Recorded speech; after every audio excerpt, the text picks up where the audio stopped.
બેટું મારું બેટું કેટલા ગોમના શેરે જવું પડે છે. આ દિયો મારા બાપાને કીધું તું લે એક સંડાસ બનાવી દે, પણ મારો દિયો બાપો મોનતો જ નહીં. આ ડબલે ત્રણ ખેતર છોડીને જવું પડે છે. હમણાં એવું પ્રેશર આવ્યું હોય તો શું કરે? ડોહાન કેવું છે દિયો બૈરું લાવે કે ના લા, પેલું સંડાસ લાય. હા ઘર તો આવી ગયું. તો જો મારો દિયો ડોહોય રખડતો હશે. હાથ બાદ ધોવા દે.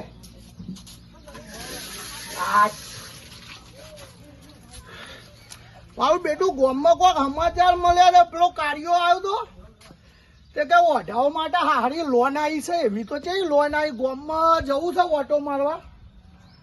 લોન મળે કોઈક સારું દિયો, ઓઢાવ માટે સારું ખોર્યું. સરકારે કોઈક યોજના લાયા ખરી હો.